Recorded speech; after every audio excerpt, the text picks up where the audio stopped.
ரஹ்மான் தன்னுடைய மனைவியை பிரிய போறார் அப்படின்ற செய்திகள் வெளியானதுமே மிகப்பெரிய அளவில் எல்லோருக்குமே ஷாக் கொடுத்திருந்தது. இதெல்லாம் தாண்டி சிலர் நிறையவே பார்த்தீங்கன்னா, அவங்கள பற்றி பர்சனல் விஷயங்கள பேச ஆரம்பிச்சிட்டாங்க. குறிப்பாக ஜீவான் அம்சம் கேட்க போகிறாங்க எவ்வளவு சாய்ரா பானு அப்படின்னு வழக்கறிஞர் சொன்னதாக ஒரு பதிலையும் சொல்லியிருக்காங்க. தமிழ் சினிமாவில் அடையாளங்களில் ஒருவராக கருதப்படுபவர் ரஹ்மான். புகழ்பெற்ற இவர் 32 ஆண்டுகளாக இசையமைப்பாளராக கொண்டாடப்பட்டு வந்துட்டு இருக்காரு. சாய்ரா பானுவுக்கும் இவருக்கும் 1995 திருமணமாச்சு. இந்த நிலையில் திடீர்னு சாய்ரா பானு ரஹ்மான் அவர்களை விவாகரத்து செய்ய இருக்கிறதாக வெளியிட்டிருந்தாங்க. அதில் தங்களுக்குள்ள நிரப்ப முடியாத இடைவெளி ஏற்பட்டு விட்டதாகவும் அவங்க சொல்லியிருக்காங்க. இந்த அறிவிப்பு அதிர்ச்சியை உருவாக்கியிருந்தது. விவாகரத்து முடிவை ரஹ்மானும் ஒத்துக்கிட்டாரு. இந்த நிலையில் சாய்ரா பானுவின் வழக்கறிஞரான வந்தனா ராய் ஆங்கில ஊடகம் ஒன்றுக்கு கொடுத்த நேர்காணலில் சாய்ரா பானு ரஹ்மானிடம் எவ்வளவு ஜீவானம்சம் கேட்டிருக்காங்கன்ற கேள்விக்கு பதிலளிக்கும் போது அதை குறித்த விவரங்களை இருவரும் இதுவரை பேசிக்கல அப்படின்னு சொல்லியிருக்கிறாங்க. சுமார் 2000 கோடி சொத்து மதிப்புள்ள ரஹ்மானிடம் சாய்ரா பானு 50% அளவுக்கு ஜீவானம்சம் கோரலாம் அப்படின்னு எல்லாருமே சொல்லிட்டு இருக்காங்க. ஆனால் என்ன நடக்க போகுதுன்றதை வெயிட் பண்ணி பார்ப்போம். இது ஒரு புறம் இருக்க, இப்போ மூத்த மகளிடம் ரஹ்மான் இப்படி சொல்லியிருக்காரு, அவரை போய் தப்பாக பேசுகிறீங்களேடா அப்படின்ற மாதிரி எல்லோரும் சொல்லி வந்துட்டு இருக்காங்க. ரஹ்மான் சாய்ரா பானு விவாகரத்து அவரை பற்றிய தவறான தகவல் சமூக வலைதளங்களில் பரவி வந்துட்டு இருக்கு.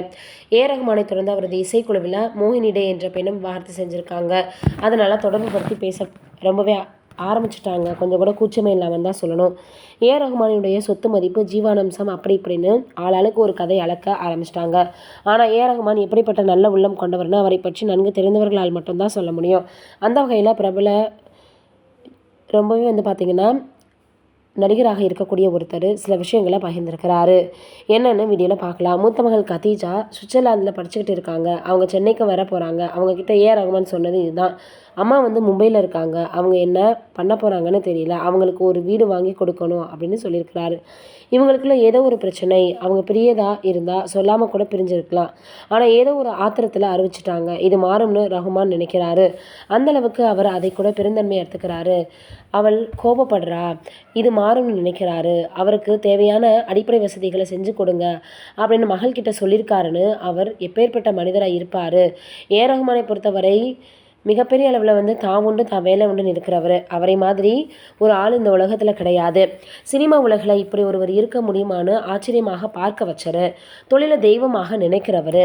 இப்படி இருக்கிற நேரத்தில் இவர் பார்த்தோன்னா எதற்காக இப்படி எல்லோராலையும் பேசப்பட்டு வந்துட்டுருக்காருன்னு எல்லோரும் கேட்டு வராங்க.